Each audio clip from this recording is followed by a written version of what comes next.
Comme ça, hop là, enregistré. Bon, ça... This meeting is being recorded. Super. Bon, ça a l'air d'avoir fonctionné. Bonjour à tous, j'espère que vous allez bien. Alors, déjà, juste très rapidement, on va essayer de faire quelque chose d'assez interactif, c'est-à-dire que faire une visio pour entendre quelqu'un parler pendant 1h30, je pense que c'est pas très intéressant. Et puis, pour moi non plus, raconter ma vie pendant 1h30, c'est pas super intéressant non plus.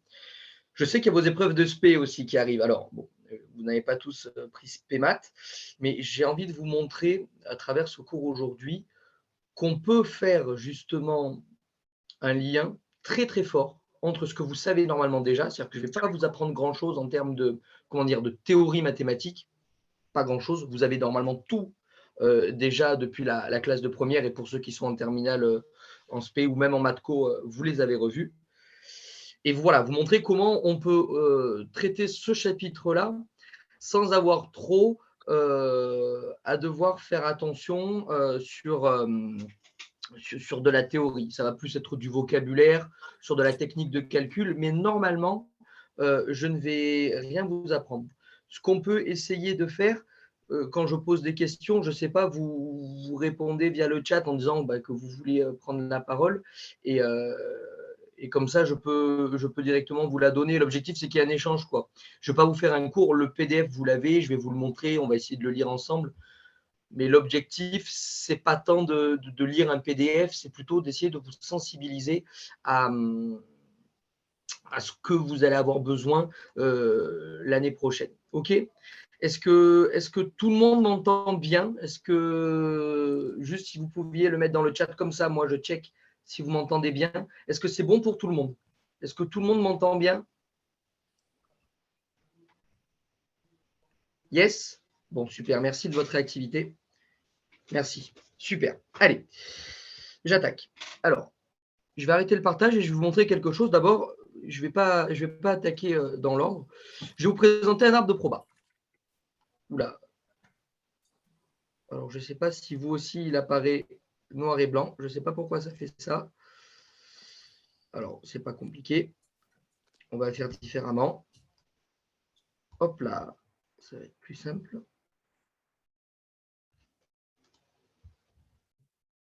Voilà. Et je vais vous partager carrément le document Word associé. Voilà. Je vous partage un arbre de probabilité. Normalement, j'espère, vous avez déjà tous vu ce type d'arbre. Mais qu'est-ce qu'il y a sur ce type d'arbre ? Déjà, c'est un arbre à deux niveaux. C'est-à-dire, je ne sais pas, je prends un exemple tout bête. On va dire que vous fabriquiez des pièces, d'une pièce de mécanique. Soit la pièce est produite dans l'usine A, c'est-à-dire… Pardon ? Il y a quelqu'un qui a essayé d'intervenir ? Je n'ai pas entendu. Non, c'est bon ? OK. Alors, on va dire que vous produisez deux types de pièces. Une pièce mécanique qui provient d'une usine A et une pièce mécanique qui provient d'une usine B. Et ensuite, on regarde si la pièce est défectueuse ou pas défectueuse. Défectueuse ou pas défectueuse. Donc, vous avez un arbre à deux niveaux et finalement, vous allez voir que tout ce chapitre va se porter, en tout cas, les calculs vont porter sur des probabilités qu'on appelle conditionnelles. Probabilité conditionnelle. C'est-à-dire que la probabilité qui est ici, là, le 0,05, qui est au bout de la deuxième branche, il correspond à la probabilité que l'événement D se produise, sachant que l'événement A s'est déjà produit. C'est ce qu'on appelle la probabilité de D, sachant A. Alors, vous, jusqu'à maintenant, vous les notiez comme ça. Est-ce qu'il y a des élèves qui l'ont noté d'une autre manière, cette probabilité ? Là, il la note P de D, et sous le D, il y a un petit A. Est-ce qu'il y a quelqu'un, par hasard, qui saurait une autre manière de noter cette probabilité ? Parce que je pense que c'est hyper important de vous familiariser avec la manière dont on va être noté en fait en médecine, ce genre de proba. Est-ce qu'il y a quelqu'un parmi vous qui sait comment on peut la noter différemment ? Très bien. Ilan, c'est ça ? Donc, Ilan dit qu'en fait, la probabilité… Hop là, je reviens sur mon document. C'est-à-dire que si vous avez la probabilité que l'événement D se produise sachant A, eh ben en médecine, vous allez la noter comme ça. Ils vont vous le faire noter. Alors, je ne dis pas que c'est plus facile, je ne dis pas que c'est plus compliqué, c'est juste un coup à prendre. C'est la probabilité que l'événement D se réalise, sachant, avec une barre verticale, que A, c'est réalisé. Du coup, je crois, Ilan, si je ne me trompe pas, que tu l'as inversé, toi. Toi, tu m'as écrit probabilité de A sachant D. C'est l'inverse, mais en tout cas, c'est vrai que c'était bien cette notation-là qui va être utilisée en médecine.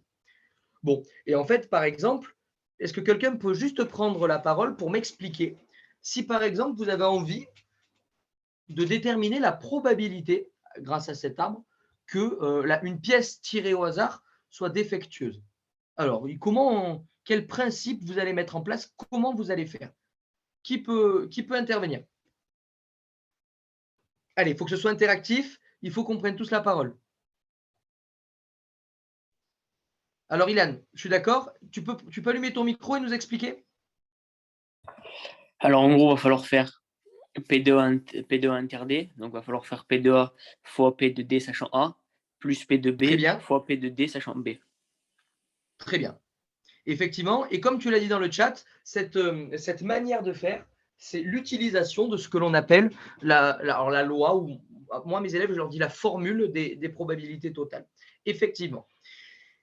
Et souvent, je ne sais pas si vous en avez fait un peu les frais en vous préparant au bac ou en préparant un contrôle en maths co, mais ici, par exemple, comment je fais si je veux plus maintenant la probabilité de D sachant A, mais si je veux la probabilité de A sachant D? Alors, quelqu'un dans le chat peut intervenir? Quelqu'un d'autre qu'Ilan, justement? Comment on fait pour avoir l'autre probabilité conditionnelle? Je veux plus D sachant A, je veux A sachant D. Comment on fait? Est-ce qu'il y a quelqu'un qui a une idée? Peut-être quelqu'un qui est en terminale SP, parce que du coup, il prépare l'épreuve de maths et il va se rendre compte en fait que… Elisabeth? Allez, je t'écoute. Alors, du coup, on a P de A inter D et P de B inter… on a la probabilité de D et la probabilité de A et de P de D sachant A. Du Ouais. coup, on prend P de A inter D et on le divise par… On voulait quoi? On voulait P de… Bah, par P de… on va la noter comme on va garder cette notation-là, mais je vais la transformer avec celle que je t'ai demandé. Donc, probabilité de A sachant D. sachant D. Donc, on fait P Du de coup, D inter A très sur bien, P de D. très bien. En fait, ce calcul-là, alors qui est simple, hein, parce qu'au départ, je demande à Elisabeth en fait de calculer une probabilité. Elle, ce qu'elle fait, c'est qu'elle applique au départ bêtement la formule et elle a totalement raison. C'est-à-dire que la probabilité de A sachant D, c'est la probabilité de A inter D sur P de D. Et en fait, grâce à ce que nous a dit tout à l'heure Ilan, ben, on se rend compte que P de D, vous avez réussi à le calculer grâce à la loi des probabilités totales, en disant que c'était la probabilité de A inter D plus la probabilité de B inter D. Et alors, pourquoi je fais tous ces rappels-là? Ben parce qu'on va donner un nom un peu médical, si vous voulez, à tout ce que je viens d'écrire ici. C'est-à-dire que on va maintenant imaginer que A, c'est la proportion de malades dans une population et B, c'est la proportion des non-malades. Et puis ensuite, je vais avoir, si le test que l'on fait, par exemple, test Covid, il y en a qui sont malades au départ, il y en a qui ne sont pas malades. Et on leur fait un test. Et vous avez vu qu'il y en a, j'en suis sûr que parmi vos potes, il y en a qui ont dû vous dire, ouais, mais les gars, moi je suis positif, mais en réalité, en fait, j'en ai refait un 2 heures après, il était négatif. Et il y en a plein qui ont dû vous dire, putain, moi j'ai été négatif 5 fois, et puis après, il a été positif. Ou il y en a qui vont vous faire un test, ils ont été négatifs, puis 2 mois après, ils ont fait une sérologie, et en fin de compte, ils avaient vraiment été positifs. En fait, le test, il n'est pas efficace à 100%. Et du coup, pour déterminer, par exemple, la probabilité qu'un test rende un résultat positif, on va voir comment on va faire. Pour voir la probabilité qu'un test rende un test négatif, on va voir comment on va faire également. Et du coup, on va déterminer des nouveaux concepts. Alors, peut-être que certains d'entre vous l'ont déjà vu, parce que je vous donne un exemple. La valeur prédictive positive. La valeur prédictive positive, c'est la probabilité en fait d'être positif, la proportion d'être malade, sachant qu'on est positif. C'est-à-dire que vous avez un test qui est positif, la valeur prédictive positive, une fois que le test est positif, c'est d'avoir la probabilité d'être réellement malade. Ben ça, dans des sujets de bac, ils vous le définissent. C'est une probabilité conditionnelle. Ils vous disent juste la valeur prédictive positive, c'est telle probabilité conditionnelle. Et je sais que l'année dernière, dans des sujets de bac, c'est déjà tombé. C'est pour ça qu'au départ, moi, je vous présente un peu le truc sous forme d'un récap de ce que vous devez déjà connaître. Et maintenant, on va appliquer ça à des termes de médecine. L'objectif, en fait, ce n'est pas compliqué. C'est que vous vous dites, ouais, ben, finalement, dans ce chapitre, il n'y a pas grand-chose à faire si ce n'est de connaître 3 définitions, quoi. Parce qu'après, le calcul, on sait déjà le faire. Après, c'est vrai qu'il y a certains enseignants, eux, qui vont prendre un poly, ils vont vous lire le polycopier, ils vont vous dire, voilà, donc ils vont faire comme ci, ils vont faire comme ça, vous apprenez par cœur, vous apprenez par cœur, vous apprenez par cœur. Moi, je pense que vous avez suffisamment de par cœur à apprendre l'année prochaine. L'objectif, c'est de simplifier la chose au maximum et de vous la rendre plutôt, voilà, on vous la pose sur un plateau, on vous dit juste ça, faut faire gaffe, ça, faut faire gaffe, ça, faut faire gaffe, mais en fait, vous savez déjà faire. Et je pense que c'est le plus important dans ce genre de chapitre. Je vais commencer. Alors, je vais arrêter le partage. Est-ce que déjà, jusqu'à là, il y a des questions ou pas? Ou c'est clair? C'est bon pour tout le monde? Je vois qu'il n'y a personne qui réagit, c'est que ça doit être bon. Allez, nickel. Je vous partage donc le poly que je vais en fait survoler. Hein. Je ne vais pas le lire en entier, ça ne sert à rien. Je vais attirer votre attention sur certains points. Voilà. Alors, raison médicale, valeur informationnelle d'un signe. Un signe, en fait, c'est un test. Et arbre de décision. Donc, on va le segmenter en 3 parties. Alors, je commence. Bon, je vous lis le contexte, mais je vais vous l'expliquer. En gros, ce n'est pas compliqué. On a une population et on veut savoir si un patient en fait, porte une maladie ou pas. Et on sait à peu près, c'est-à-dire en fait, on connaît la proportion théorique, la probabilité qu'une personne prise au hasard dans cette population soit atteinte de la maladie. On appelle ça la prévalence. La prévalence, c'est vraiment un terme qu'il faut connaître. La prévalence, c'est en France, 7% des individus sont atteints du Covid. Voilà. On a une maladie, on connaît la proportion des gens qui sont atteints par cette maladie.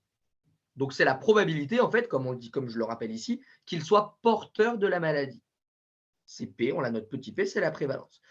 Et ensuite, une fois qu'on a cette population et qu'on a identifié une maladie, on introduit un test. Un test qui va nous rendre soit un résultat positif, soit un résultat négatif. Et ensuite, votre cours de médecine, parce que je me base quand même du programme de médecine, ils vous disent ce test est utilisé afin de discriminer les malades M des non-malades. En fait, discriminer, on pourrait voir qu'on fait un choix, en fait, si vous voulez, hein, c'est juste ça, c'est de choisir, d'étudier la crédibilité du test. Est-ce que finalement, je peux me fier au test si il me renvoie un résultat positif? Est-ce que je peux me fier au test s'il me renvoie un résultat négatif? Et en fait, vous allez vous rendre compte qu'il ne s'agit que de probabilité conditionnelle. Alors, 2 définitions hyper importantes. Hyper importantes, c'est la sensibilité du test. La sensibilité du test, elle correspond à la proportion des positifs chez les malades. La sensibilité, c'est la probabilité d'être positif, sachant qu'on est malade. Donc ça, c'est vraiment, vous faites un arbre de proba en mode comme vous avez eu l'habitude de le faire en terminale. C'est-à-dire que vous avez 2 branches. Les 2 premières branches, c'est je suis malade, je ne suis pas malade. Je suis en train de vous le faire pour vous le vidéo projeter, mais pas sur Paint, parce qu'on a vu tout à l'heure que ça ne marchait pas bien. Alors, je suis en train juste de vous le montrer. Hop. Je suis en train de le faire, ne bougez pas. Donc, les 2 premiers niveaux, c'est je suis malade ou je ne suis pas malade.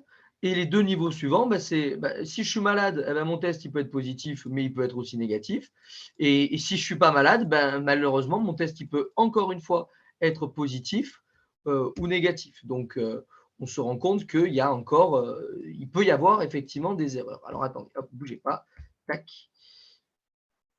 Tac. Et je vais vous le montrer.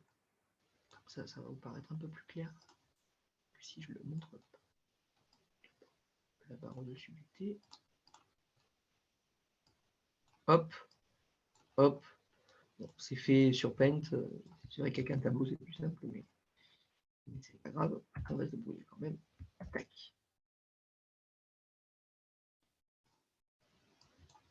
Hop là. Je vous partage. Vous voyez mon écran là? C'est bon? Est-ce que vous voyez l'arbre?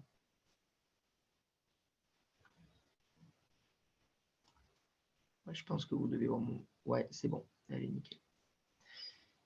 Alors, je vois cet arbre. Bon, excusez-moi, le T à la fin, il a eu le Covid lui aussi, je crois. C'est pas grave, ça va le faire. Voilà, arbre à deux niveaux. Soit vous êtes M, soit vous êtes M bar. Et ensuite, vous faites un test. Soit votre test T, il est positif. C'est ce que j'ai noté T plus dans mon cours, mais là, c'est plus simple. Soit il est négatif. Soit il est positif, soit il est négatif. Eh bien, la sensibilité du test, c'est la probabilité, c'est celle-ci, celle qui va être juste au bout de ma souris, là. Je ne sais pas si je peux faire quelque chose. Voilà, ça va être celle qui va être en jaune, là. Ça va être la probabilité d'être positif, sachant qu'on est malade. Et vous avez ensuite la spécificité du test. Ça va être la probabilité d'être négatif, sachant qu'on n'est pas malade. D'accord? Donc, vous avez, si vous voulez, deux types de probabilités conditionnelles à connaître. Voilà. La probabilité d'être positif, sachant qu'on est malade, et la probabilité d'être négatif, sachant qu'on n'est pas malade. Alors, certains d'entre vous, vous allez dire, mais pourquoi vous ne mettez pas M bar? Parce que c'est vrai que jusqu'à maintenant, vous, l'événement contraire, vous le notez M bar. Je ne vais pas vous mentir, moi aussi, ça me fait un peu chier d'écrire comme ça, mais malheureusement, c'est ce qu'on a vu dans votre cours de médecine. C'est comme ça qu'il le note, donc j'ai gardé la même notation pour qu'elle vous soit familière. Enfin, pour qu'elle vous soit familière. Pour qu'elle vous soit familière avec votre cours de médecine de l'année prochaine et justement pas avec celle que vous aviez connue jusqu'à maintenant. Alors, du coup, une fois qu'on a déterminé ces deux probas conditionnels, il y a deux possibilités. Soit le test, il est parfait. Ça veut dire que si le test est positif, ça veut dire que voilà, s'il était positif chez tous les malades et s'il était négatif chez tous les non-malades, ce serait génial. C'est-à-dire que la probabilité d'être positif sachant qu'on est malade, elle vaut 1. Et la probabilité d'être négatif sachant qu'on n'est pas malade, voilà. Donc en fait, ça veut dire qu'il n'y a aucune erreur. On peut trier les gens malades des non-malades sans commettre une seule erreur. Du coup, ça va être quoi les deux types d'erreurs possibles? Je vous écoute. Alors là, j'attends. Alors, qui veut essayer de se lancer? C'est quoi les deux types d'erreurs du coup qu'on peut avoir?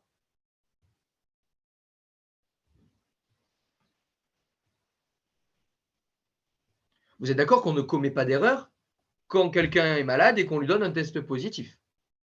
On ne commet pas d'erreur quand la personne n'est pas malade et que son test est négatif. Du coup, quels sont les deux types d'erreurs que l'on peut commettre? Mathilde, allez, prends la parole, on t'écoute.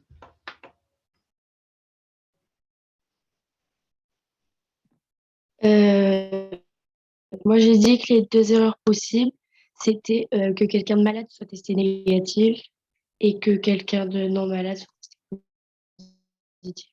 Exactement. Tu as totalement raison. C'est-à-dire, déclarer malade un patient qui n'est pas malade, c'est un faux positif. Ça, c'est un terme que vous connaissez. Ou déclarer non malade un patient qui est malade, c'est un faux négatif. Donc, du coup, finalement, on peut faire ce petit tableau à double entrée. On peut faire ce tableau à double entrée. Et du coup, quelqu'un qui est déclaré positif, s'il était malade, c'est un vrai positif. Si le patient était non malade, c'est un faux positif. Si le patient était déclaré négatif et qu'il était malade, c'est un faux négatif ou un vrai négatif. Et du coup, je vous ai refait le tableau, mais ce coup-ci avec les probabilités. C'est-à-dire que la probabilité d'être malade et d'avoir un test positif, ça va être la sensibilité du test, c'est-à-dire la probabilité d'être positif sachant qu'on est malade, fois P. En fait, ça, on s'en rend facilement compte grâce à cet arbre-là. C'est-à-dire que si ici, j'ai envie de vous mettre une zone de texte, je vais le faire, mais il faut juste que je vous montre le bon document, sinon vous n'allez pas le comprendre. Tac, fenêtre Word. Tac. Si ici, j'ai... Pourquoi je ne veux pas me faire une grande zone de texte? Voilà. Si ici, j'ai petit p, hop. Ici, je vais avoir un moins p.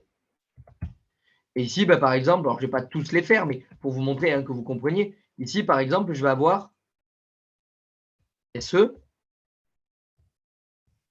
Voilà. Par exemple, la probabilité d'être malade et positif, ça va être P fois SE.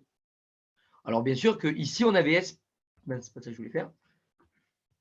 Hop, ici, on avait SP1. Donc, par exemple, la probabilité d'être pas malade et d'avoir un test négatif, ça va être 1 moins P, facteur de SP. Normalement, si je vous rebalance le bon document de tout à l'heure, c'est-à-dire mon PDF, hop, vous vous rendez bien compte que la probabilité d'être pas malade et négatif, c'était bien SP facteur de 1 - P. Donc finalement, si on peut ensuite vous faire calculer des probabilités conditionnelles, vous vous rendez compte que tout repose sur l'arbre de probabilité que je vous ai préparé là avec M, M bar, T et T bar. Ensuite, vous pouvez aussi calculer la probabilité de commettre une erreur. Ben, la probabilité de commettre une erreur, ça va être la probabilité d'avoir, donc, comme nous l'a dit tout à l'heure Mathilde, un faux positif, ou un faux négatif. De toute manière, pour avoir une erreur, il faut qu'il y ait du faux. Tout ce qui est vrai, c'est que c'est bon. Et bien après, la loi des probabilités totales nous donne qu'on va avoir 1 moins SEP plus 1 moins SP facteur de 1 - P. Voilà. Donc du coup, le taux d'erreur, on se rend bien compte que, bon, ok, il y a la sensibilité du test, c'est important, et la spécificité du test, mais on se rend compte que dans cette formule, la prévalence, c'est-à-dire la proportion des malades dans la population, elle intervient grandement. P, on le voit bien présent là-dedans. Donc, c'est important. Alors, bon, ça, je vais le passer rapidement. C'est-à-dire qu'on pourrait déterminer une variable aléatoire grand X indicatrice de l'erreur d'un test. Ben, en fait, si on regarde un peu, je ne sais pas si je vais arriver à dézoomer, oui. Si on regarde un peu cette formule-là, ici, et qu'on regarde un peu celle-ci, elles ont la même structure. C'est juste que X, ici, on rajoute un XFN et un XFP qui correspond aux valeurs que peut prendre la variatoire grand X pour les faux négatifs et les faux positifs respectivement. C'est-à-dire qu'elle donnerait la proportion des faux négatifs et la proportion des faux positifs. Si vous voulez, c'est juste une manière de définir une moyenne, c'est pour ça que c'est l'espérance, une moyenne de l'erreur que l'on peut commettre lors d'un test. Bon, je vous le montre, c'était une remarque dans le polycopier, j'ai trouvé ça bien puisque la dernière fois on a travaillé sur les variables aléatoires et les espérances, bon, pourquoi pas. En tout cas, vous pouvez savoir que ça existe, voilà, sur un grand nombre de personnes que l'on va tester. En moyenne, c'est ce qu'ils font pour le Covid, hein. Alors, on parle du Covid. Heureusement que le Covid est arrivé parce que c'est vrai que comme on baigne tous dedans, c'est facile de comprendre certains concepts, mais voilà ce qu'ils font en fait pour espérer avoir un résultat possible et représentatif d'une certaine population. Et puis, il rajoute que lorsque P est faible, donc dans une situation de dépistage, c'est-à-dire que quand, en fait, sur 66 millions de Français, en fait, on se rend compte qu'il n'y a que 300 000 personnes ou 1 million de personnes par jour qui sont en fait malades, hein, pas positives, malades, le nombre de faux négatifs va être faible et l'erreur moyenne est dominée par les faux positifs. Donc, ça va plus dépendre de la spécificité. Ce qui va changer quand on va augmenter le nombre de dépistages. Ça va plus être la spécificité qui va être améliorée, qui va être réduite, et on va améliorer la sensibilité. Voilà. Donc ça, en fait, si vous voulez, c'est à vous de… Voilà, c'est des concepts qu'il faut connaître. C'est-à-dire que ça, il n'y a pas à l'expliquer 150 fois, il n'y a pas tellement de formules mathématiques qui vont l'expliquer. C'est à vous de savoir que plus il y a de cas dépistés, plus la sensibilité, c'est-à-dire la probabilité d'être positif, sachant qu'on est malade, va augmenter. Voilà. Ça, c'est, par exemple, ce n'est pas un truc où il faut réfléchir, c'est un truc où il faut apprendre. Ensuite, deux autres nouveaux, si vous voulez, concepts. Donc, on a dit que la prévalence, ça pouvait être interprété comme la crédibilité. C'est-à-dire, on sait a priori, avant de faire un test, à peu près combien on a de malades dans une population. Et ensuite, on fait un test, et le résultat de ce test va nous permettre de savoir justement quel est le diagnostic que l'on va poser. Parce qu'au départ, quand vous avez une population avec un certain pourcentage de malades, ok, c'est comme si je vous dis ici en France, en ce moment, il y a une proportion de gastro chez les individus français de 20%. Ça ne veut pas dire que vous avez la gastro, ça ne veut pas dire que vous ne l'avez pas. Il faut aller où on va dire qu'il existe un test pour la gastro et vous allez vous faire un test et on va voir ce qui se passe. Donc, le test va vous permettre d'évoluer dans cette proportion-là. Vous avez une proportion, mais elle ne veut rien dire, la proportion. Le test, lui, va nous apprendre si finalement, qu'en est-il pour moi? Ok. Alors, on définit deux nouveaux concepts. Et c'est le concept que tout à l'heure, vous m'aviez dit quand on inversait justement la probabilité, celle qu'on a écrite à la fin de l'arbre tout à l'heure. Donc, il existe deux nouveaux concepts. La valeur prédictive positive, en fait, c'est la probabilité ce coup-ci d'être malade, sachant qu'on a un test positif. Vous remarquez qu'on n'est plus dans le même état d'esprit que tout à l'heure. Tout à l'heure, on avait des malades et des pas malades. et on leur faisait un test. Et on regardait ceux qui étaient positifs et ceux qui étaient négatifs. Là, c'est l'inverse. On fait des tests à tout le monde. On catégorise en 2 groupes les gens. Ceux qui ont un test positif, ceux qui ont un test négatif. Et on va regarder si maintenant, parmi les positifs, quels sont ceux qui sont réellement malades et quels sont ceux qui ne le sont pas. Et du coup, on définit donc la valeur prédictive positive, c'est la probabilité d'être malade sachant que notre test a été positif, et la valeur prédictive négative qui correspond à la probabilité de ne pas être malade sachant que notre test est négatif. Vous vous rendez compte encore que c'est 2 informations qui vont alimenter les caractéristiques que l'on a sur le test. Tout à l'heure, c'était la spécificité, c'était l'inverse. En fait, on inversait le M et le T, et la sensibilité, on inversait aussi le M et le T. Alors du coup, si vous voulez, d'ailleurs, on l'a fait tout à l'heure hein, avec P de A sachant D. Mais du coup, si on veut calculer la probabilité d'avoir M sachant T bar, T+, du coup, on va dire que c'est la probabilité de l'intersection divisée par la probabilité d'être positif. Et du coup, on se rend compte que c'est la valeur positive, enfin, les vrais positifs sur vrai positif plus faux négatif, faux positif. Et la valeur prédictive négative de la même manière. Si vous voulez, regardez, je vous remonte pour que ce soit bien clair pour vous, mais on l'a fait un peu tout à l'heure. Hein. Regardez, je l'ai fait tout à l'heure dans mon document Word. Lequel Celui-ci, je crois. Ouais. Je l'ai fait tout à l'heure ici. Hein. Je l'ai fait ici. Ça, si vous voulez, c'est les vrais positifs divisé par les vrais positifs plus les vrais négatifs, les faux positifs. Les faux positifs. Donc, on l'a déjà fait tout à l'heure avec un exemple débile. C'est juste qu'aujourd'hui, maintenant, ils vous appellent ça valeur prédictive positive.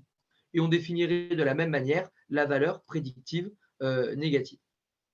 Alors, je retourne sur le PDF. Après, on va faire une petite faco-question là, quand j'ai fini ce point-là. Alors, du coup, ça pareil, il faut le connaître, il faut essayer de le comprendre. Hein.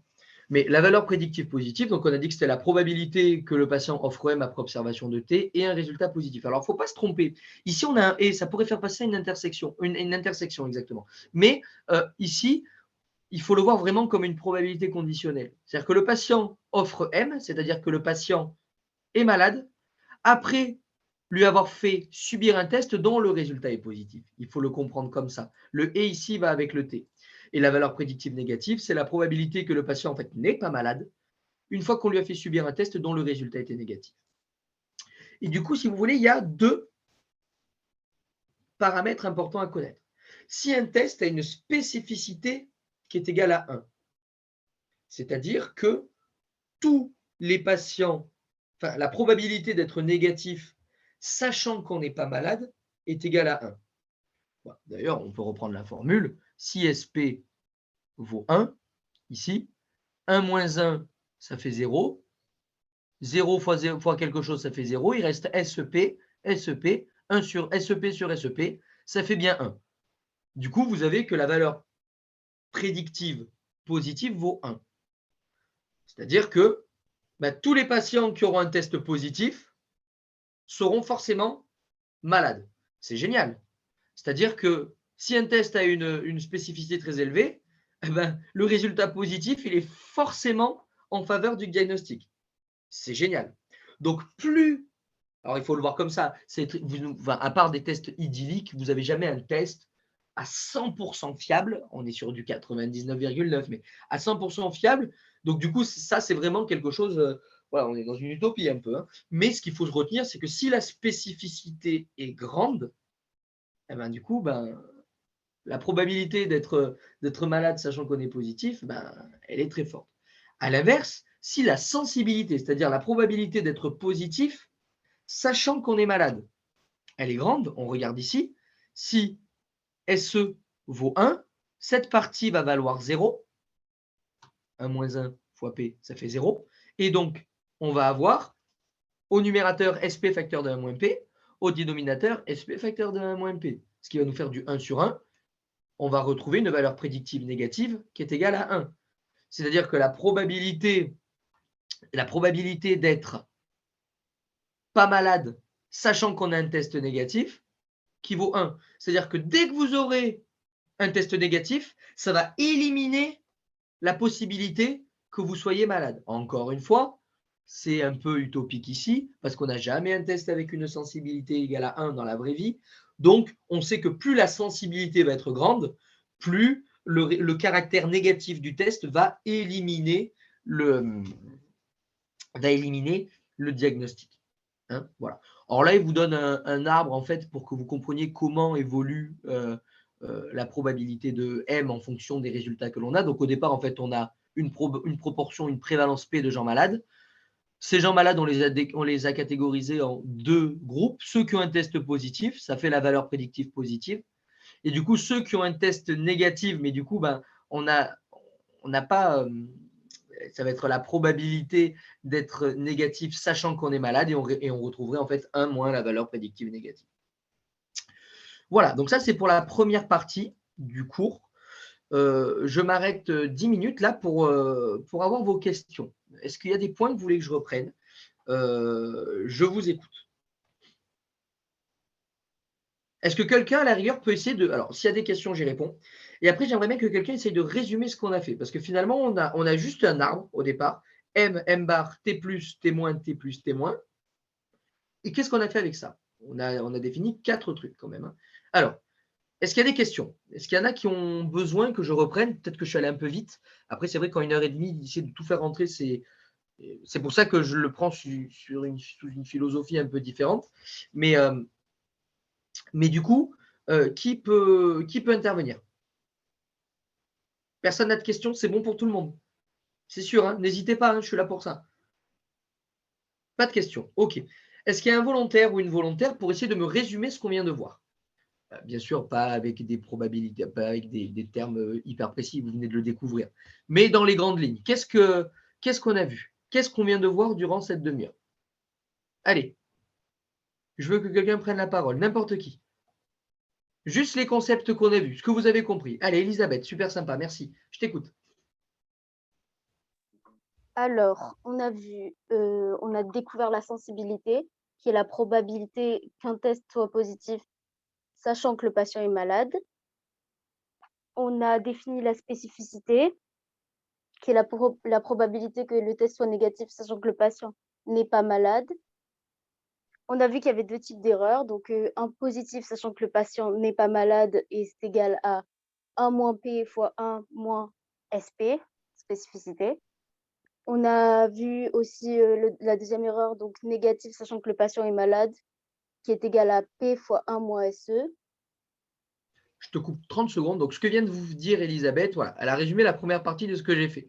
Un test, il a une sensibilité, une spécificité. Et du coup, un test, eh ben, on fait forcément des erreurs. On va compter des gens négatifs alors qu'ils étaient positifs et des gens positifs alors qu'ils étaient négatifs.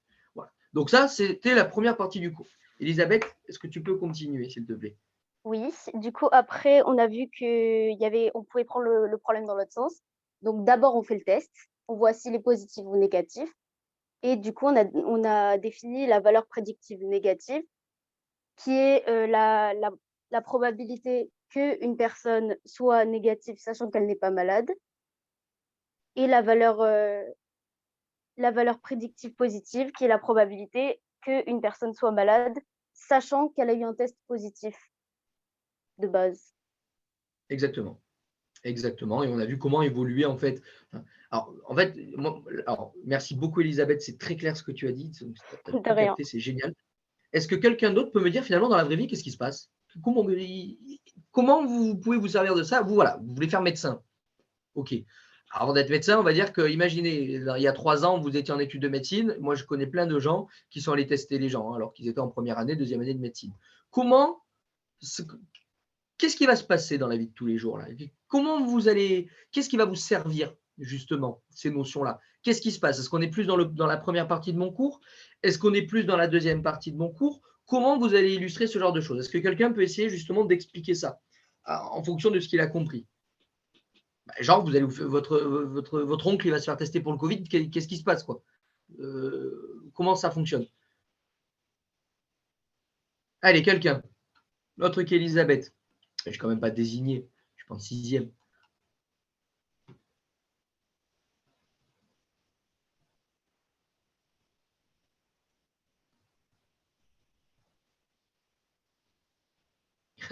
Mao, il a raison. Vas-y, on t'écoute. Alors, bon, déjà, je suis une fille, mais bon, c'est pas grave. Ouais, Le test, il peut excuse-moi. être mal fait. C'est-à-dire que des fois, si un test antigénique ou même PCR, si la personne, elle va pas bien, elle met pas le coton-tige, enfin, là où il faut le mettre, des fois, ça peut faire un faux test, enfin, je sais pas comment dire, mais du coup, un test qui est mal Non, mais tu as fait. raison. Et donc, du coup, si par exemple, il n'est pas allé assez loin, le test peut ressortir négatif alors que la personne était positive, et etc., etc. Alors, d'après toi, alors Mao, elle souligne un truc hyper intéressant, c'est-à-dire qu'il y a aussi l'action humaine. Et oui. Alors, d'après toi, ça peut rentrer dans quoi, ça, l'action humaine? Donc, on fournit un test, un laboratoire fournit un test. Dans quoi, dans quel type, dans quelle notion qu'on a vue aujourd'hui, euh, ça pourrait rentrer en ligne de compte?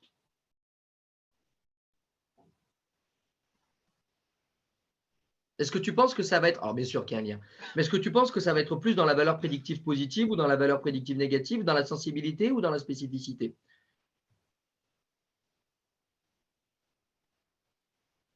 C'est peut-être dans la valeur prédictive positive. En fait, non. Ça va être, et non. Parce que regarde, on te vend un test et on te dit sa spécificité et sa sensibilité. Ce sont les caractéristiques du test. Ilan, il a raison, mais Oui. Ilan, tu as aussi la sensibilité. C'est-à-dire que on vous vend un test avec des caractéristiques. Le test, au départ, un test, je ne sais pas, on va vous dire, voilà, c'est les caractéristiques du test. Alors que Je suis en retard, quoi. quand on prend le problème à l'envers, Je suis en retard, mais je suis au cours. quand on prend le problème à l'envers, alors, quelqu'un veut s'exprimer?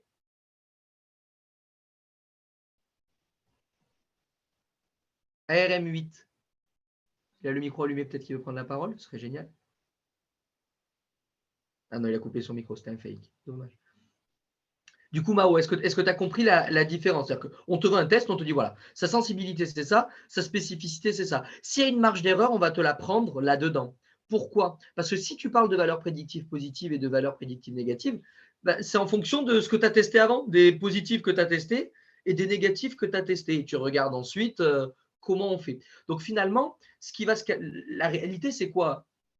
Ok, on connaît la proportion de malades dans une société, mais ce qui va nous intéresser, c'est quoi? Il y a un mec qui vient, on le teste, il est positif. Qu'est-ce que je fais? Bon, je connais la spécificité du test, elle est quand même proche de 1, donc peut-être que le résultat négatif du test, il va éliminer le diagnostic. Vous voyez ce que je veux dire? Mais à la base, on a besoin de la spécificité et de la sensibilité. Et ce que Mao a dit, elle souligne en fait tout le problème d'avoir des trucs proches. Qu'est-ce qui va faire qu'un test n'est pas fiable à 100%? C'est l'erreur qu'on peut manipuler. C'est l'erreur de manipulation, l'erreur de précision, tout ce genre de choses.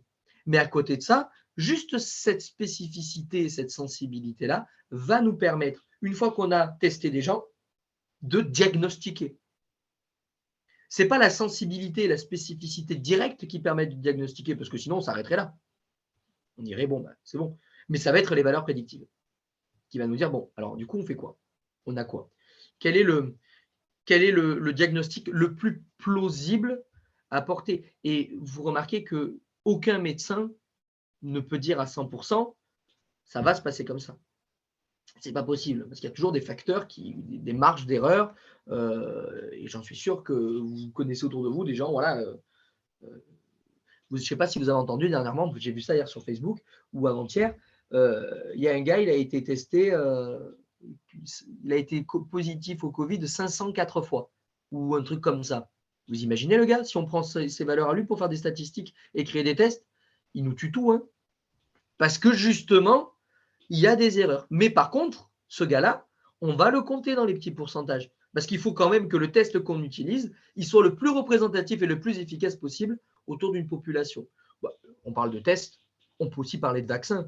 C'est quoi les études qui sont menées sur les vaccins? C'est la répétition un grand nombre de fois d'injections et de voir la réaction sur le corps. Et on calcule des valeurs prédictives positives, on calcule des valeurs prédictives négatives. Et du coup, ça permet aussi de déterminer la sensibilité et la spécificité d'un test. Il faut vraiment comprendre que tout est lié. Pourquoi? Parce qu'à la base, c'est juste un arbre de 2 branches avec 2 branches qui se prolongent. Et on le lit dans un sens ou dans l'autre. C'est juste ça. Donc, j'espère que j'ai réussi à vous faire comprendre que le fond du problème, ce sont des notions de première et de terminale. Il n'y a rien d'autre. C'est sûr que quand vous balancez là-dessus des formules 1 moins SP, P fois SE, machin, vous vous dites, oh purée, mais dans quoi je me suis embarqué? Mais quand on vous montre avec l'arbre et qu'on place les probabilités aux bons endroits, bah, finalement, c'est juste une application de la loi des probabilités totales et des probabilités conditionnelles. Est-ce que le petit récap, il va à tout le monde? Ou est-ce que vous avez des questions? Ou est-ce que c'est bon? C'est bon pour tout le monde? Oui? Sûr? Alors, je ne vais pas avancer. Je vais vous mettre, avant d'aller plus loin, on va faire un QCM ou deux.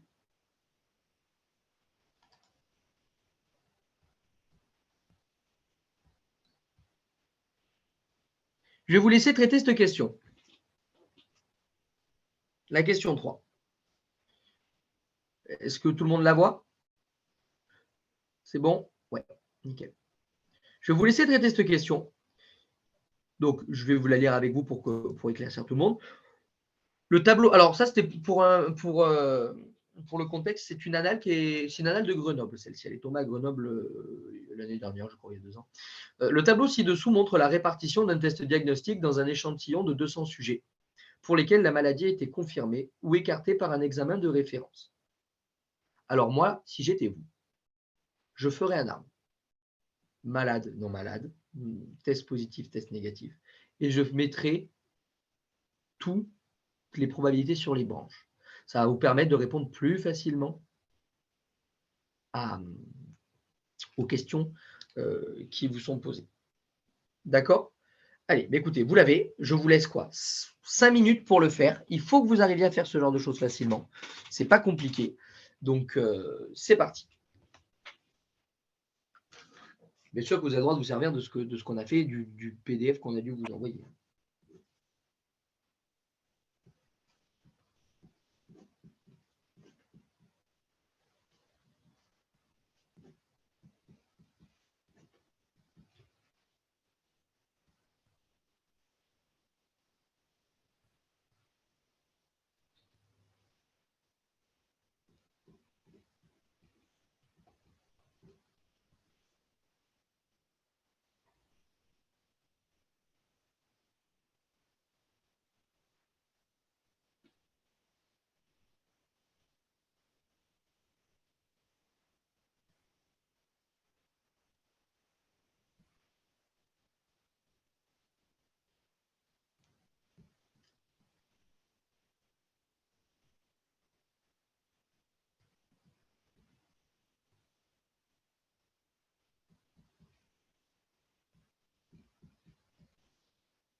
Elle a encore 2 minutes normalement.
Alors, ça veut dire quoi?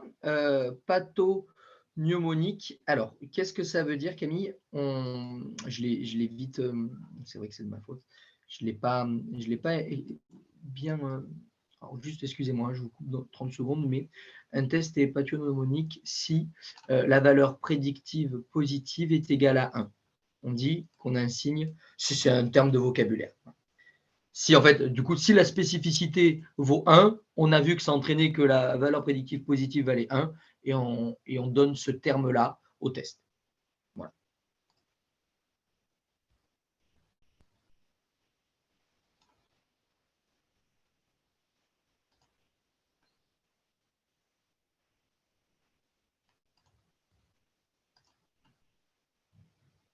Est-ce que on peut corriger ou est-ce qu'il y en a qui ont besoin d'un tout petit peu plus de temps? On peut se lancer? Ouais. Alors, qui peut tenter? Avec quelqu'un qui n'a pas encore participé, ce serait top. Camille, est-ce que ça te dirait de te lancer? Au moins Du pour coup, je suis pas m'expliquer sûre l'arbre. de tous. Non, mais c'est pas grave. On commence par le contexte. Ton arbre, il est comment? Comment tu as fait ton arbre? J'ai fait test positif et test négatif avec malade et non malade. Ah, tu as pris l'arbre à l'envers. Ah, ça commence bien. Alors, tu as pris l'arbre à l'envers, mais tu peux t'en sortir parce que mais ça fait trop de calculs. Au départ, c'est toujours pareil. On commence par les malades et les pas malades. Et les malades, après positif, pas positif, positif, pas positif. Pourquoi? Parce que ça va te faire apparaître directement la sensibilité et la spécificité de ton test. Alors qu'en faisant ce que tu as fait, tu démarres par les T+ et les T-, on est d'accord? Et après, tu as Oui, les malades et les pas malades. Mais ta oui, spécificité, ta sensibilité, là, elle n'apparaît pas. Tu as les valeurs prédictives positives et les valeurs prédictives négatives qui apparaissent. Tu me diras l'un dans l'autre, ça revient au même. Tu refais les calculs dans l'autre sens. D'accord? Moi, je te conseille de plus commencer par malade, pas malade, test positif, test négatif, test positif, test négatif. OK? ok. Oui, l'inverse, quoi. C'est juste pour faire apparaître rapidement la spécificité et la sensibilité de ton test. Oui, parce que du Mais coup, tu moi, le verras A, que. c'est faux. Eh oui, alors que le A, c'est vrai. Eh oui, mais parce que. Et c'est normal. Mais si tu l'as recalculé, la spécificité, avec la vraie définition de la spécificité. C'est la spécificité ou la sensibilité qu'on vous demande la question? La La sensibilité. sensibilité, si tu la recalcules, tu la retrouves de suite. Hein. Tu dis que c'est la probabilité d'être positif, sachant qu'on est malade. C'est la probabilité donc de T+ inter M sur P de M. P de M, tu la trouves. Tu retombes sur tes pattes, quoi. Tu peux le faire. Ok. Mais c'est plus long. Donc, du coup, là, moi, j'avais fait l'arbre, mais je m'étais contentée de l'arbre, pas des calculs, du coup, vu que je pensais que mon arbre était juste. Ah, et oui, mais alors regarde. Alors, je vous montre du coup, et après on répondra aux questions. Donc, j'arrête le partage, je vous partage l'arbre, justement, en question que j'ai fait. Moi, j'aurais fait cet arbre-là. Est-ce que c'est le bon document? Voilà. Moi, j'aurais fait cet arbre-là. C'est-à-dire, alors attention, il ne faut pas se planter. Hein. Faut savoir, c'est ce qu'on appelle, ça on le fait en première ou même en seconde, mais il ne faut pas se planter sur votre arbre. Vous avez un arbre à deux niveaux, M et M bar, T plus T moins, T plus T moins. Quand on prend le document, on se rend compte que en tout, il y a 50 malades. Attendez, d'ailleurs, c'est pas impossible que je me sois planté, vous voyez. Oui, je me suis. Alors ouais, comme quoi, il ne faut pas aller trop vite. Je me suis planté sur mon arbre. Qui peut me dire où je me suis planté sur l'arbre? Pourquoi mon arbre est faux?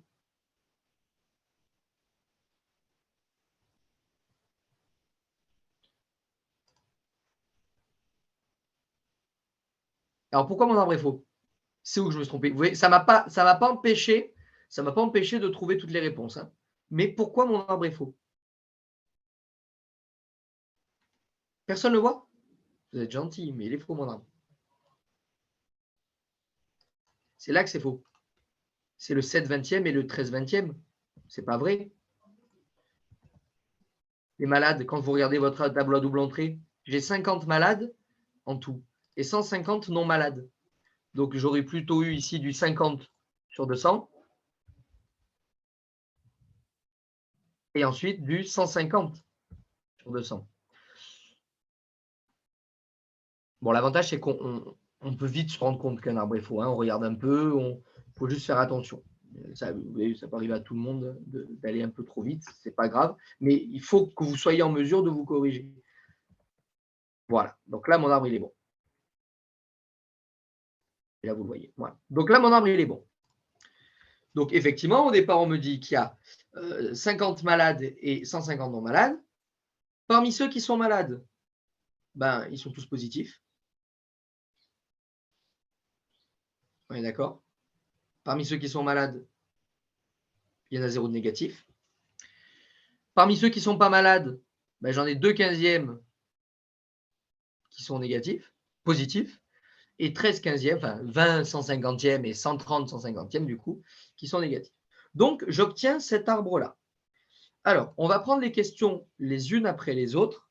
Donc, il y a normalement A, B, C, D, on va voir, la E, on s'en fout finalement, mais A, B, C, D, donc je veux 4 élèves qui prennent la parole pour me dire ce qu'ils ont répondu. Alors, qui me prend la question 1? Camille, du coup, est-ce que tu veux la tenter ou pas, du coup? Franchement, du coup, je préfère éviter. Regarde, non mais regarde. Regarde mon arbre. Tu vois mon arbre? Oui ou non? Oui, oui. Ok. C'est quoi la sensibilité d'un test? Vous m'entendez là parce que je bug un peu. Là, je t'entends. Là, je t'ai entendu. C'est quoi la C'est sensibilité d'un test, Camille? quand la C'est la proportion des probabilité, T+, ouais, voilà, donc des positifs, chez les sachant malades. chez les malades. Très bien. Ok. Elle vaut combien la probabilité d'être T+, sachant M ici? 1. Ah mais non, mais je l'ai pas Donc, calculé. mais si, mais oui, mais tu as mon arbre, donc c'est bon. Oui, donc 1. Du coup, Donc, la c'est question A, 100%, vu que c'était 100% l'item, il me semble. on a gagné ou pas? Du coup, c'est juste. On est d'accord. Très bien. Donc voilà, une fois que vous avez, en fait, vraiment, une fois que vous avez l'arbre, tout est fait. Question B, qui la prend?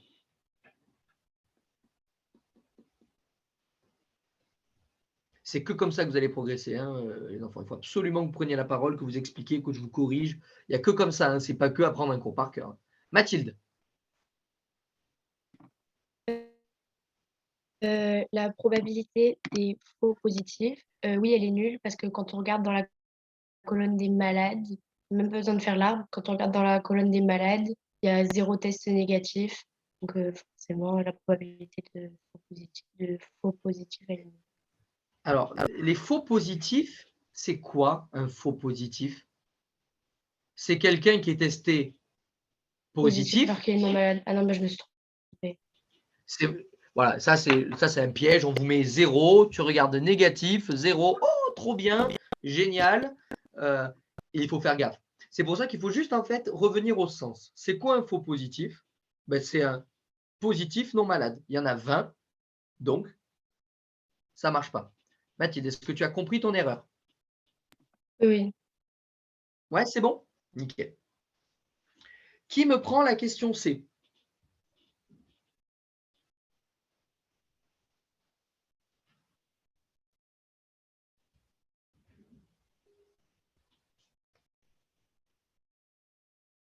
Et là, ils sont morts comme ça, attends. Allez, qui fait la C? C'est quand même pas compliqué.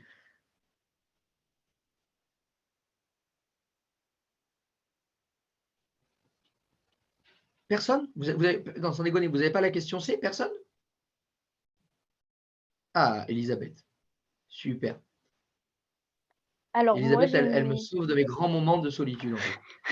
De rien, de rien. Moi, j'ai mis vrai, puisque la sensibilité égale à 1. Du Ouais. coup, la VPP égale 1. Et non. Regarde. C'est l'inverse. Je remonte dans le cours. Il faut que je vous partage le cours, du coup, sinon ça ne va pas le faire. C'est l'inverse. Du coup, ça va nous permettre de répondre à la question 4. Hein. Mais hop, c'est pour ça que je vous ai dit que c'est des trucs à connaître, ça. Si la sensibilité vaut 1, c'est la VPN qui vaut 1. Donc, du coup, en fait, on n'a pas une VPP qui vaut 1. Donc, on n'a pas un truc pathognomonique. Mais du coup, à la question d'après, à la question D, on vous dit, bah, si un test a une sensibilité de 1, la VPN vaut 1, ça veut dire que si on a le résultat négatif va éliminer le diagnostic. Donc, du coup, le fait d'avoir répondu faux à la question C nous permet en fait, du coup, d'être dans l'autre situation et de répondre vrai à la question D. Est-ce que, Elisabeth, tu as compris? Oui. Ouais, c'est bon?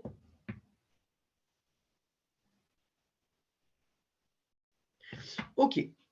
Alors, je vais poursuivre. Excusez-moi.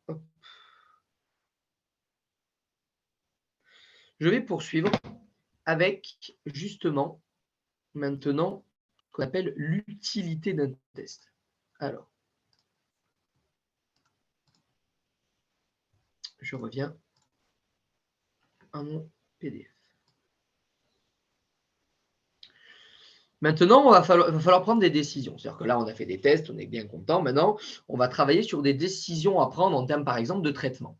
Alors, dans un cadre général, et c'est ce qu'on soulignait tout à l'heure, hein, le problème de l'incertitude d'une mesure, on ne sait pas si ça va vraiment marcher, si on n'a pas des erreurs expérimentales. En tout cas, il y a une théorie. Il y a une théorie, ce qu'on appelle la théorie de la décision, qui repose en fait sur des calculs de probabilité afin de mesurer en fait l'utilité. Alors l'utilité, c'est un terme qui va être spécifique, mais crédibilité pour des propositions certaines dont on ne sait pas en fait à quoi ça va arriver. Alors, pour ce faire, on utilise ce que l'on appelle des arbres de décision. Alors, un arbre de décision, il peut se présenter sous deux formes. Il peut représenter des séquences logiques et de structurer un problème de décision clinique. Du style, je ne sais pas, bon, voilà. Donc là, on vous donne deux exemples. Il y a soit on n'opère pas, et on a un type de nœud qui est présenté sous la forme d'un carré, c'est-à-dire qu'ils sont absolument contrôlés par le médecin. C'est le médecin qui décide si l'on opère ou si on n'opère pas. Il n'y a que le médecin qui peut prendre cette décision. Donc, c'est un type de décision possible. Et ensuite, un autre type d'arbre de décision avec soit une maladie qui est présente, soit une maladie qui est absente. Et donc, du coup, là, on a vraiment des probabilités. Parce que finalement, les nœuds de décision, il faut prendre une décision. Mais ce n'est pas soumis à des probabilités. Alors que des nœuds d'éventualité, comme ils ne sont pas contrôlés par la personne qui prend la décision, ils sont représentés par un cercle et on peut y accorder et y associer des probabilités en fonction de la maladie, du test, du médicament ou du traitement. OK. on va voir justement qu'est-ce que c'est que la notion d'utilité d'un test ou d'une décision. L'utilité, c'est une quantité, c'est un nombre qui va donner une classification, si vous voulez, des solutions à utiliser. En fait, c'est un score. On va avoir un score qui va nous dire, voilà, ça c'est utile, ça c'est pas utile, ou en tout cas, ça c'est plus utile comme décision que celle-ci.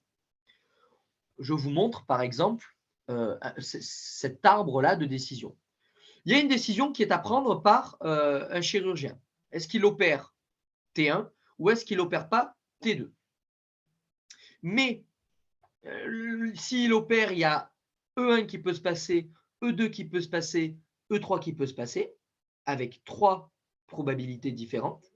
Et si il n'opère pas, il y a E4 qui peut se passer et E5 qui peut se passer. Et on donne, et là on donne en utilité U2E1, U2E2, U2E3, les 3 utilités de chacune des décisions. L'utilité, on la donne. Elle est mesurée. On vous la donne, on vous dit, voilà, l'utilité de cette décision, c'est une grandeur, hein, comme si je vous dirais, je ne sais pas, la température, la pression, l'utilité. On vous donne donc l'utilité de E1, l'utilité de E2, l'utilité de E3. Et on vous donne l'utilité de E4 et l'utilité de E5. Et nous, il va falloir qu'on prenne une décision. Donc finalement, on va devoir calculer l'utilité de cette décision-là. Eh bien, ça va être la probabilité d'avoir E1 fois U2E1 plus la probabilité d'avoir E2 plus U2E2 plus la probabilité d'avoir E3 fois U2E3. Ça vous fait penser un peu à une espèce de formule des probabilités totales. Et vous allez réussir à déterminer l'utilité de cette décision-là. Et puis ensuite, vous allez faire pareil avec l'utilité de cette décision-là. Vous allez calculer P4 fois U2E4, P5 fois U2E5 et vous allez avoir cette utilité-là. Eh bien, finalement, le chirurgien il va choisir la stratégie dont l'utilité est la maximale. C'est-à-dire l'utilité pour le patient va être la plus importante. S'il choisit T1, ça veut dire qu'ici, l'utilité de T1, elle est plus grande que l'utilité de T2 que l'on avait calculée. Bon, ce n'est pas très compliqué. Il faut juste l'avoir déjà vu. Est-ce que ça, c'est bon pour vous? Pas de questions? Pas de questions, c'est bon, vous êtes sûr, hein? Alors si, juste pour... Vous m'entendez? Vous m'entendez? Ouais, très bien. Ok. Juste pour être sûr, si on prend U2-1 plus U2-2 plus U2-3, ça donne 1 ou pas? Alors, Parce que c'est ça que je suis pas sûr d'avoir. normalement, ça devrait. Regarde, je te montre un autre arbre d'utilité. Eh ben non. Ça ne marche pas à tous les coups. Non. D'accord. Non, parce que tu peux avoir une utilité, de survie, par exemple, ici, qui est à 0,95, mais si tu meurs, l'utilité. Non. Non, mais voilà. Mais ce qu'il faut. Alors, des fois, ça marche. Hein. Des fois, ça marche. Mais quand ça marche, si tu veux, ça veut dire qu'on est vraiment dans des cas spéciaux. Comment te dire? L'utilité, c'est pas. Il n'y a aucun rapport avec des problèmes. Enfin, il y a aussi, avec la probabilité, ok. justement, Ouais. mais il faut le voir comme une grandeur. Ok. Comme la date de péremption. Ok. Comme. Tu vois ce que je veux dire? Ouais, je vois. C'est bon? Ouais, c'est bon. T'as une autre question par rapport à ça ou c'est bon? Non, c'est bon, je verrai à la suite. Merci beaucoup. Ok.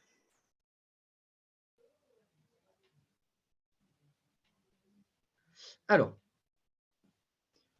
on continue. En fait, on va faire des exemples. Hein. Alors, je vous montre celui-ci. Je vous lis d'abord le contexte pour que vous compreniez. Après, je vous montre l'arbre justement. Un homme de 68 ans, diabétique, présente à la suite d'une blessure au pied gauche une infection qui peut entraîner une gangrène. Deux solutions. On pratique une amputation ou on attend de traiter avec un médicament. Le traitement médical de l'infection pourrait peut-être guérir l'infection, mais en cas d'échec, on ferait une amputation plus importante. Mais en tout cas, si on ampute immédiat, ça se fera au-dessous du genou. Mais il peut y avoir un risque de mortalité opératoire. En réalité, là, franchement, on est dans une situation de tous les jours. On dresse un arbre de décision. Alors, soit on ampute immédiatement et on a ensuite la survie ou le décès, mais là, en tout cas, le chirurgien, il n'est pas à même de savoir ce qui va se passer. Soit on attend, et là, encore une fois, le chirurgien n'est pas à même de ce qui va se passer. Mais si on attend, il y a une cicatrisation possible ou une extension. Mais en tout cas, il y a toujours cette possibilité de l'amputation qui va entraîner soit la survie, soit le décès. En tout cas, on vous met à la fin donc la stratégie au départ, l'état du patient, l'utilité de chacune de la survie du décès, de la cicatrisation, de la survie du décès, et ensuite les issues possibles. Bon, nous, on veut déterminer du coup qu'est-ce qu'il va choisir le mec. Bon, ce qu'il va choisir, c'est ici, il a calculé là l'utilité de ce nœud-là. Il a dit, bon, le mec, il survit avec 99% et l'utilité, elle est de 0,98. Mais par contre, il peut mourir avec une probabilité d'1% et l'utilité, elle vaut 0. Donc, il a fait 0,99 fois 0,98 plus 0,01 fois 0,0. Il trouve 0,970. Ici, c'est un peu plus complexe. Il part d'ici. Il va calculer dans un premier temps l'utilité de ça. Bon, il va dire que la survie, elle est à 0,9 fois 0,95, 0,1 fois 0. Ça fait 0,855. Ce qui va nous donner l'utilité de l'extension. La cicatrisation, elle, son utilité, elle vaut 1. Et ensuite, il fait 0,7 fois 1 plus 0,3 fois 0,855. Et il obtient 0,956. Donc finalement, la stratégie la plus optimale à adopter, elle va être d'amputer immédiatement. Ça ne veut pas dire que ça va être finalement le meilleur truc à faire pour le patient. Peut-être que ça ne va pas marcher. Mais en tout cas, les chiffres ne mentent jamais. En termes de probabilité, il vaut mieux amputer immédiatement. Et donc, du coup, ça va aider le médecin à prendre une décision. Alors, je vous ai fait celui-ci. Moi, je n'en ai pas fait d'autres. Je pense en avoir fait d'autres, mais j'ai dû le mettre je l'ai mis en QCM. Alors, bon, vous avez vu que ce n'est pas très compliqué, c'est même intuitif, je veux dire. C'est moins technique en tout cas que la valeur prédictive positive, la valeur prédictive négative, etc. etc. Est-ce que vous avez des questions sur cette notion d'utilité avec les arbres de décision, là, ce que je viens de vous montrer? Est-ce qu'il y en a qui sont un peu sceptiques et qui ont besoin d'autres explications? Auquel cas, j'y réponds immédiatement.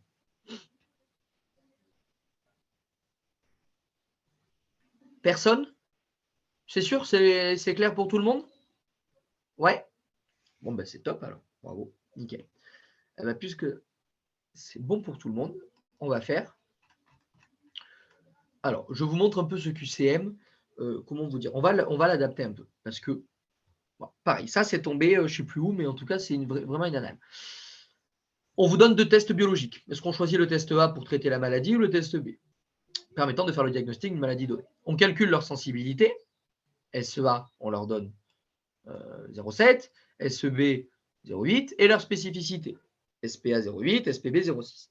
Si la prévalence P de la maladie est égale à 0,5, l'utilité des vrais positifs est égale à 1, et on vous dit si l'utilité des faux négatifs et des faux négatifs est égale à 0, on peut construire l'arbre de décision qu'on vous donne ici. Bon, pas de problème. Et puis ensuite, dans les questions, on vous dit, alors, la valeur de l'utilité d'une 3, c'est ça.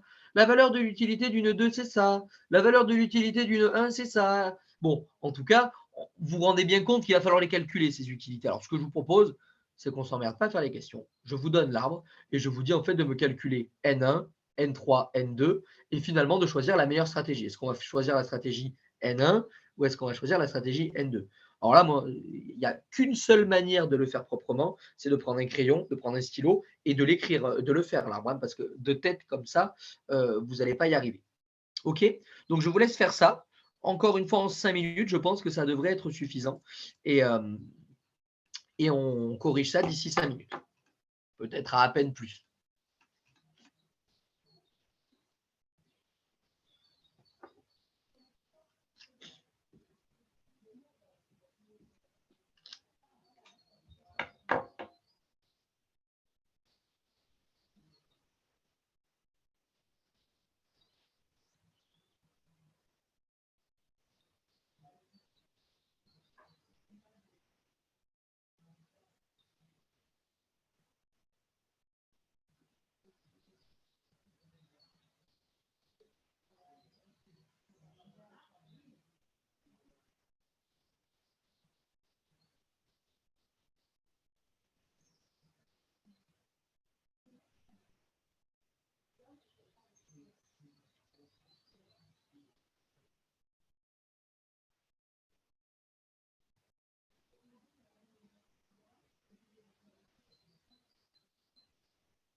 Est-ce qu'il vous faut un peu plus de temps ou est-ce que c'est bon pour vous? Est-ce qu'on peut corriger?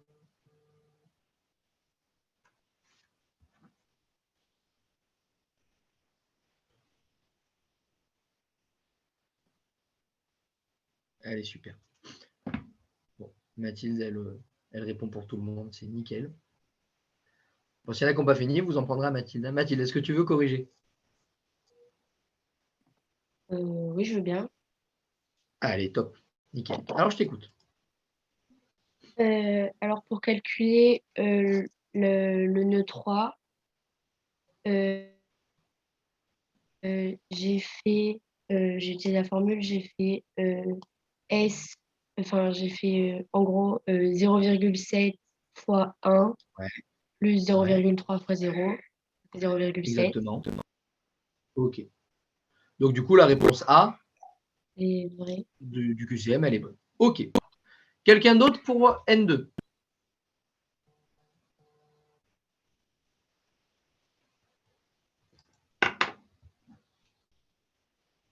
Allez, qui se lance?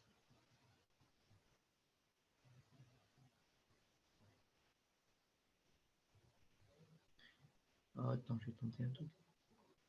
Sacha, tu veux te lancer? Attends, tu risques quoi? Alors, N2, comment t'as fait? Je suis vraiment pas sûr de ma réponse. C'est pas grave. M2, donc du coup, Ouais.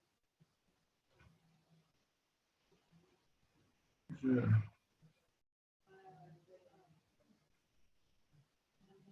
On t'entend pas du tout en fait.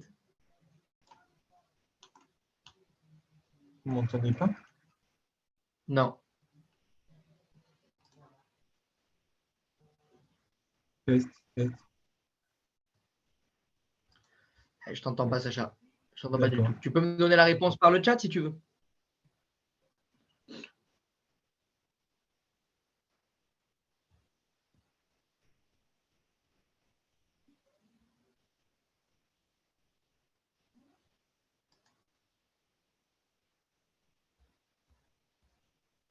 Deux secondes. Pas de problème. Bonne réponse.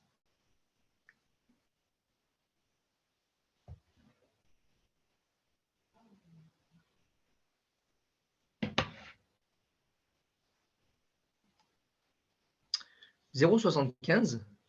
Non. Non, non, c'est pas 0,75 pour le nœud 2.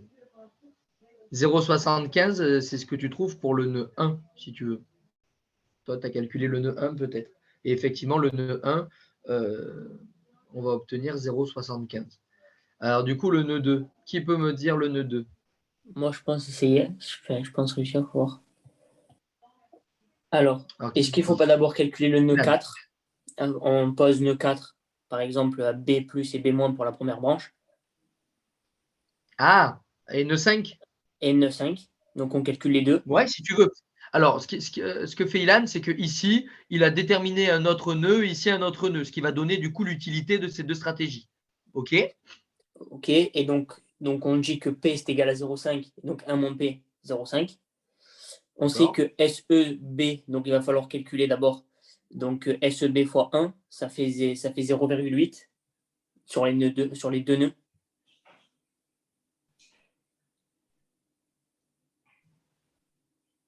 Je suis d'accord avec toi. 0,8 et 0,8 en haut et en bas.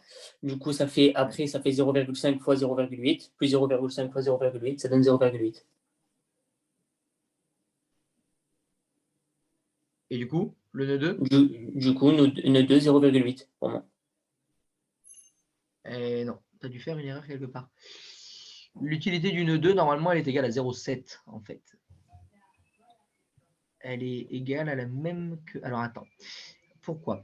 SEB 0,8, donc 0,2. Donc là, on trouve 0,8. Ils se sont peut-être trompés dans leur truc. Hein. C'est impossible. Hein. Il y a des erreurs dans les sujets. Hein. Je l'ai pris tel quel. Moi, je ne l'ai pas bougé. Alors, 1 moins SEB. 1 moins SEB, là, je vais avoir 0,2. Et là, je vais avoir 0,8. Donc, effectivement, j'ai 0,8 fois 0,8. Et effectivement, je devrais avoir du 0,8. Donc, il y a une erreur dans leur truc. Il y a une erreur dans leur truc. Il y en a, vous avez tous trouvé 0,8? Alors ça, par contre, c'est hyper chiant parce que vous êtes. Après, ouais, vous êtes tous trouvé 0,8. Alors ça, c'est piégeux. Hein. C'est piégeux parce que dans le. Vous tombez là-dessus à l'épreuve, ben, il faut savoir gérer. C'est-à-dire que vous avez calculé A, il n'y a pas de problème. Le nœud 1, vous l'avez trouvé. 0,75 normalement. Le nœud 2, vous l'avez trouvé. Le nœud 3, vous l'avez trouvé. Mais en fait, le nœud 2, il n'y est pas là. Donc, il faut le calculer pour pouvoir répondre à la dernière question. Donc, il faut faire gaffe. Le nœud 1, vous avez bien trouvé 0,75? On est d'accord? Alors, Fiona, tu n'as pas trouvé 0,8? Non, j'ai trouvé 0,6. Et du coup, le N2, il est bien égal à 0,7. Alors, comment tu as fait? Parce que peut-être qu'on se plante. Hein, parce que sur l'ordi, c'est jamais évident. Ben, du coup, Ah ben pour oui, trouver- oui, oui, oui. Non, mais c'est bon, oui, tu as raison. Mais oui, non, mais c'est ça. Oui, non, mais tu as raison. Parce qu'en fait, on a repris. En fait, je crois qu'on a repris la SEB, je crois. Mais il fallait prendre Oui, après voilà, la c'est ça. SPB. Mm. Donc, on trouve bien 0,7? Oui.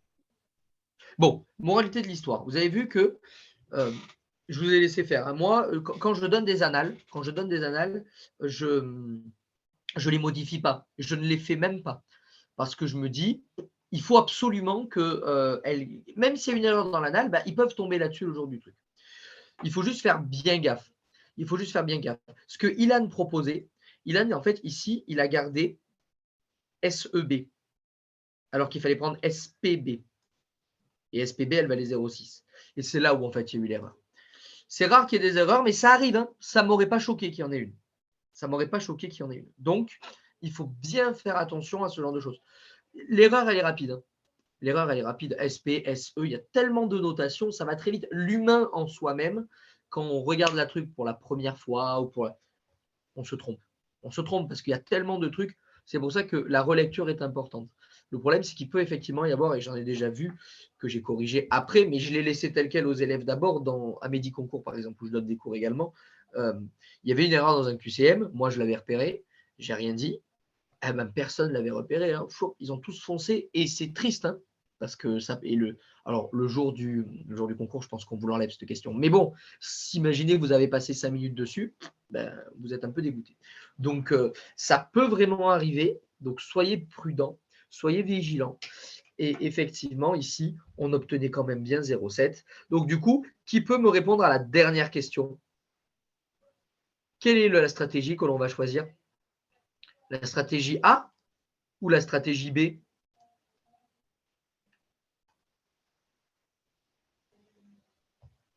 Mathilde? On va choisir la stratégie A parce que l'utilité qu'on a calculée au nœud 1, elle est supérieure à l'utilité qu'on a calculée au nœud 2. Donc, c'est plus rentable si on a une meilleure utilité. Exactement. Exactement. C'est exactement ça, effectivement. Donc après, une fois que vous avez calculé vos utilités, bah, vous regardez la plus grande et vous choisissez la stratégie dont l'utilité est la plus grande. Bon, c'est très bien. Je vous montre un peu la suite du QCM que je vous ai proposé. Donc il y a la même chose avec un autre calcul. D'accord? Ça, c'est pour que vous puissiez vous entraîner. Ensuite, je vous ai mis également un autre tableau à double entrée, justement, pour que vous fassiez encore du calcul là-dessus. Et un petit problème où là, pour le coup, je l'ai tiré d'un exercice de bac. C'est-à-dire que l'énoncé, là, les 3 lignes de l'énoncé, je l'ai pris d'un sujet de bac et j'arrive petit à petit je vais poser des calculs sur la spécificité, sur la valeur prédictive. Et je vous ai mis le corrigé à la fin, comme d'hab, en tout cas, comme d'hab, comme l'ancien chapitre qu'on avait fait ensemble sur les variables aléatoires. Voilà, il nous reste 5 minutes. Je veux répondre à vos questions, si vous en avez. Voilà, répondre à vos questions, reprendre éventuellement des petits points que vous n'aurez pas compris ou des questions sur le concours, des questions sur les maths en général, je ne sais pas. On a 5 minutes, je vous écoute. La parole est à vous. J'ai parlé pendant 1h30. c'est à vous de me faire part de vos questions, de vos retours. Je vous écoute. Alors, Mathilde, je t'écoute. Dis-moi. Alors moi, j'ai juste une question. Quand on a les arbres d'utilité, comment elles sont fixées les utilités en bout de ligne? Enfin, par exemple, Alors, là, dans c'est très le dernier théorique. QCM. Alors, c'est très théorique. Je ne vais pas pouvoir te donner une réponse très, on va dire, très précise, mais par exemple, tu auras le QCM. Déjà, par exemple, guérison d'essai, soit tu guéris, soit tu meurs. Mais après, on a vu tout à l'heure que ce n'était pas tout le temps le cas, hein. Tu pouvais guérir, tu pouvais survivre, en tout cas, et mourir. On n'est pas, la somme ne fait jamais 1, donc on n'est pas, enfin, ne fait pas toujours 1, que la question de tout à l'heure, mais on détermine les utilités. Je pense, je ne peux pas te l'affirmer, ça c'est vraiment de la médecine et du coup, ce n'est pas trop mon domaine. Mais l'utilité, je pense qu'elle est encore une fois définie grâce à la spécificité d'un test, grâce à la sensibilité d'un test. Regardez tout à l'heure, dans celui qu'on vient de faire, ils disent l'utilité du test, c'est que si on a des vrais positifs et des vrais négatifs, des vrais négatifs, l'utilité elle est égale à 1. Mais du coup, si l'utilité des faux positifs et des faux négatifs, l'utilité elle vaut 0. Donc ici, tu vois, l'utilité, on peut la comprendre assez facilement parce que le contexte nous aide. Pour tout ce qui est opération, quoi, je pense que c'est plus dans des questions de médecine et il faudrait plus le poser à vos profs de médecine, quoi. Parce que je n'ai pas tous les éléments qui permettent de déterminer l'utilité. Dans un cas très simple, des faux négatifs et des faux positifs, j'ai envie de vous dire, c'est du bon sens, quoi. Après, le reste, je pense qu'il y a des trucs un peu plus tendus que ça. Alors, je ne sais pas si j'ai répondu à ta question, j'ai essayé d'être le plus précis possible, mais c'est vrai que Oui, je c'est n'ai bon. pas la réponse exacte, quoi. Merci beaucoup. Je t'en Moi, j'ai prie. une question. Les autres? Oui, J'ai une Mao, je question. t'écoute. Est-ce que au concours, il va falloir faire tous les calculs, les arbres et tout, parce que c'est quand même long à faire et... Ouais. Alors, il y a deux possibilités. Soit tu es vraiment un crack et tu envoies. Soit tu es une élève normale. Non, en fait, ce que je veux dire, c'est que tu vas peut-être gagner du temps à tenter de faire des choses de tête, mais tu vas prendre des risques. Moi, je ferai l'arbre. Mais justement, ce qu'il faut, c'est s'entraîner à faire un arbre. Un arbre, c'est 3 minutes en terminale. En médecine, ça doit prendre 30 secondes. M bar, T plus, T moins. Il y en a combien? 30 sur 30, 20 sur 20. Tac, tac, tac, tac. Il faut vraiment pas. J'ai envie de vous dire, il faut prendre le temps de faire son arbre sans perdre du temps. Mais l'arbre, c'est celui qui. Tu as vu tout à l'heure, quand on a fait de voir par exemple que la sensibilité valait 1, c'était instantané parce qu'on a fait l'arbre. Direct, cash. Donc, il faut faire l'arbre. Faire tous les calculs, non. Si dans un truc, imagine, regarde, si je te donne le dernier QCM que je t'ai donné, le problème, la spécificité du test, tu vas faire ton arbre, mais tu n'es pas obligé de calculer toutes les probabilités, tu vas calculer que celles qui t'intéressent, tu vois, mais tu auras fait l'arbre. Moi, je pense que l'arbre, c'est le point de départ de tout. Moi, je pense que l'arbre, c'est vraiment le point de départ de tout. Même si tu perds un peu de temps, tu vas gagner en efficacité et en justesse, surtout. Ok. Ok, Mao? C'est bon? Nickel. Alors, d'autres questions?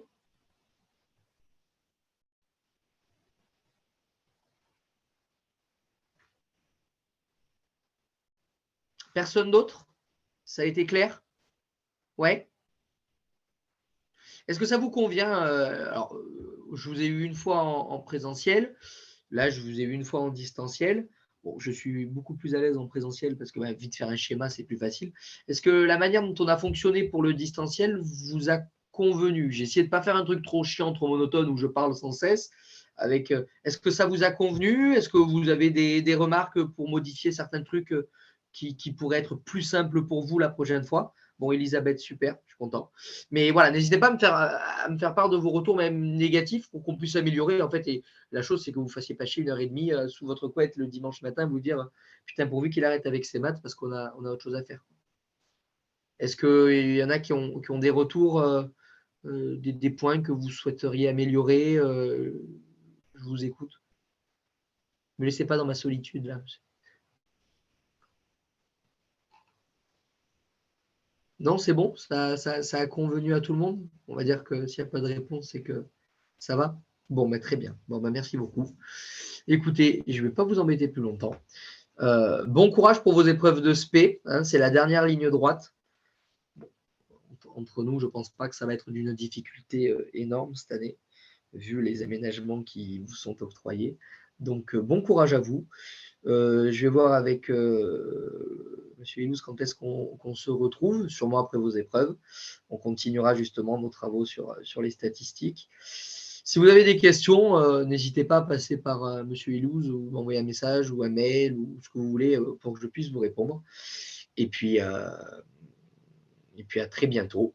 Bonne journée à tout le monde, bon dimanche. Et puis, encore une fois, bon courage pour vos épreuves de SP, parce que je sais que ça vous stresse, ce qui est normal. Mais vous allez tout défoncer, c'est une certitude. Merci. Allez, vous pouvez vous Au revoir. déconnecter.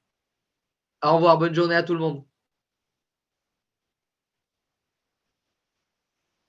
Merci, au revoir. Au revoir, Ilan.